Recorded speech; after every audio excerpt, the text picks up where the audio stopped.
Hi! Hello, everybody. Hello. My name is Darren. I'm Graham. And we have been to see the film of the year. It is called Girls Trip.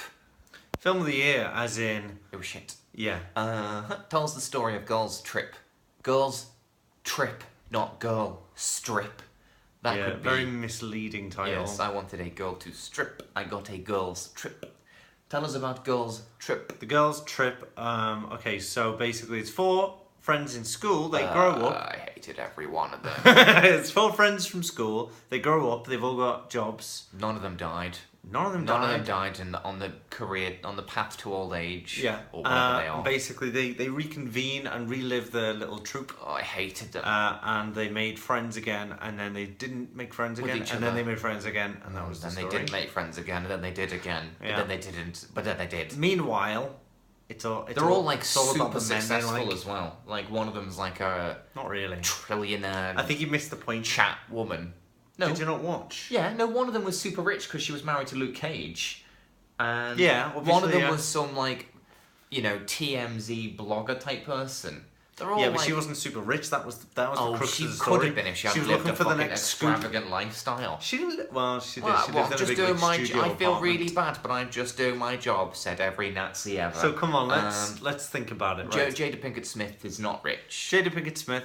No, she's just she's a mother of 2, so she's rich in emotion. She looks like one of those animals that's been dragged out the gutter by somebody, and now she's startled but thankful. Yeah, and also ratty. So yeah, and then there's the other one. I don't know. We mentioned the 4th one. Oh God, fucking Chris Tucker with tits. Chris Tucker with tits. Yeah. Yeah. No, I liked her. She was the only one I did like. Did you really?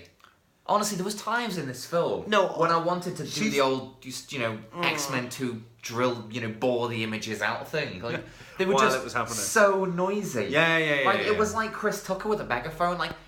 That was like what it was. Honestly, I missed half this film because I don't have the hearing of a dog. It's just so shrill. They've confused wit with shrillness. Like, there was no joke. The joke was just now they've gone high pitched, whether because they're excited or they're angry. Yeah, it really wound me up. There was lots of the high pitched. God, it was and the film just never ended. It went on. It was. What's the opposite of real time? Like, it took longer than real time. It's like Inception. Yeah, I was like in the third. I dropped into limbo, and nobody was coming to save me. Old men filled with regret. Well, I am now. Now that I've watched this. Yeah, it was a truly, truly awful film. Yeah, I hated every second of it. It didn't make me laugh. No, was it billed as a comedy? Yeah. Was it billed as a comedy, really? Yeah, one of those gross out comedies. Okay. Gross out comedy, right, okay, so we saw a guy press his dick against the window once. It was an old guy's dick. If that makes you laugh, go to the gym. The old guys get him out all the time. I saw an old guy in the gym the other day shaving at the sinks. That's his face. Serious? Oh, right. Yeah, but he did have his cock out. Put your pants on before you do that, or at least wrap a towel.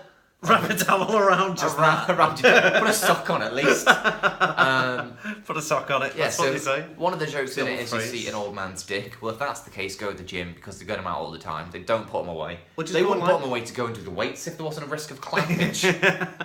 Why is just simply I mean, okay, I laughed at it because it was shocking. Did you really? But I think everybody in the audience... Well, it was a combination of that and then the shrillness when they saw it and we're all... Yeah, exactly. But the rest of the audience that we were in there with, which was the exact target demographic. They came in with fucking helium balloons, so they thought it was a hen night. Yeah. Yeah. They loved it. They were all screaming as well. So because they don't hear the word dick very often because they live fucking what they think is a normal life. It's really repressed. If you think dicks make you laugh, then say it all the time. It's great. I love saying it. Yeah. In appropriate occasions. Yeah. It's good fun. But yeah, I bizarrely have noticed it's getting good reviews. Yeah, what's the deal with that? I wanted to go on IMDb and leave a review there just for balance.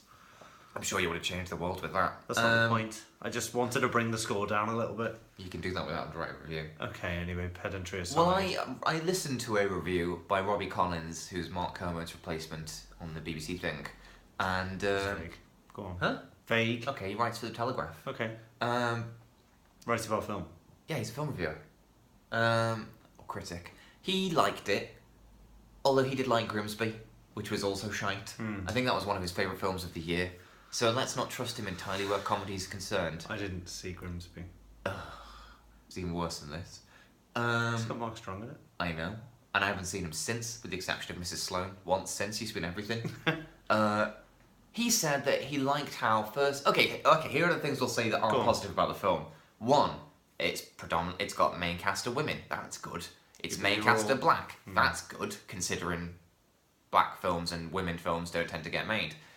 And they're black women. That's like a double whammy. But it was total shit. It was total But, shit. you know, well done on all the rest. Just shame for fucking up the quality. And he said basically that. He said, you know, like there's the bit at the beginning where there's the white woman who's like the who's like the agent. Kristen and Wiig, like...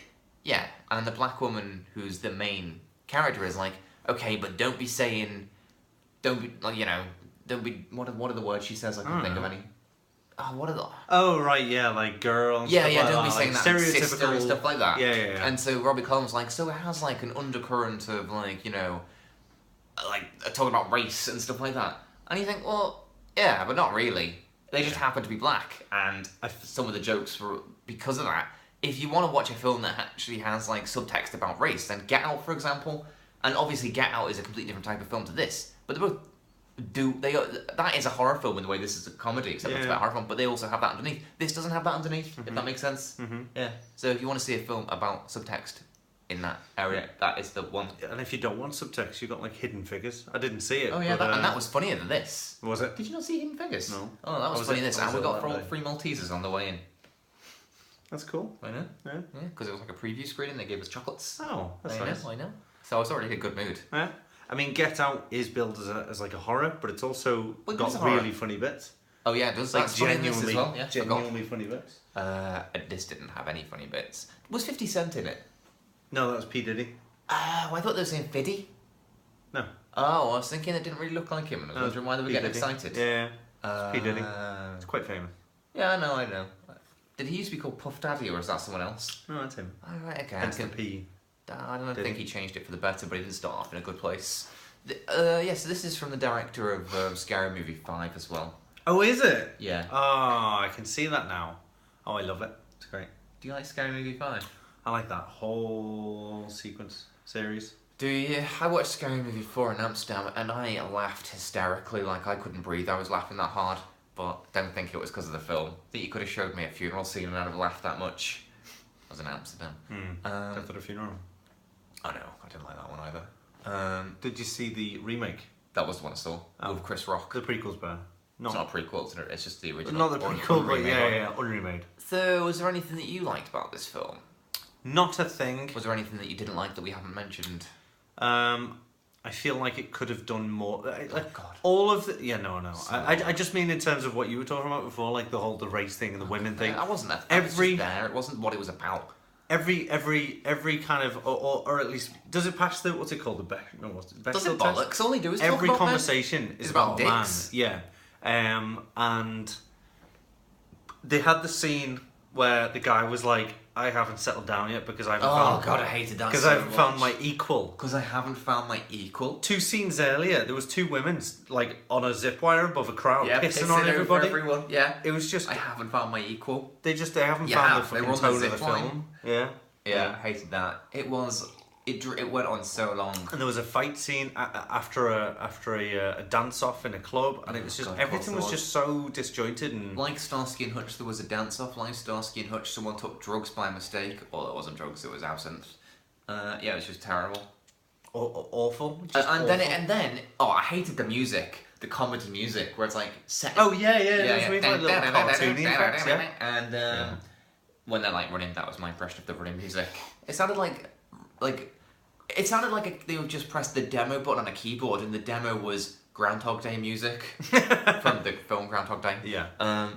Yeah, and then it went all fucking sappy and sentimental at the end. Like, just so long. Well, what I've honestly, learned from this is that it's all about friends, and and here's my £1 million deal anyway. Luke Cage was in it; he was alright. Didn't hate him. At one point, they opened the door to Luke Cage, and he was just wearing a jumper. And I thought, oh, it's Luke Cage. Oh, that was good. Yeah. Yeah, and somebody came at him with a broken bottle, and I just thought, yeah, you're gonna have to try harder than that. Yeah, with Luke Cage. Yeah. Punch him. Do I dare you? Punch him. Punch him with your wrists. Please do it. Yeah. Anyway. Yeah. I don't know. Oh, it's just. I mean, there's a sensitive kind of area of. There is kind of the arsehole, and that's where this came from. Of black culture, where women are depicted as kind of hysterically angry and stuff like that. This film like did Tom nothing. Tom and Jerry. Thomas? Sort of, yeah. You don't have to do the impressions, but Thomas? yeah. But this film did nothing to help any stereotype of black culture. I and don't stuff like the that. Fifth Element because in the second half, Chris Tucker turns up and ruins it for me by being shrill. And this was just that from start to finish. See, we disagree massively on Chris Tucker in that film. I love. We don't have time to argue about Fifth Element for the I millionth love time. his role in that. I think he does it perfectly. Doesn't He's he? meant to be the distraction that is anyway. Well, then anyway. he distracted me, so congratulations. No, exactly. So you should appreciate the film because by of that being fact distracted by the thing from the film. that you were intended to be distracted from. Well, what's the point in that? The Why would you point distract me is- from the film? We're not arguing about Fifth Element again. We'll do it next week when we see Valerian. Right. Bye, everyone. Bye bye.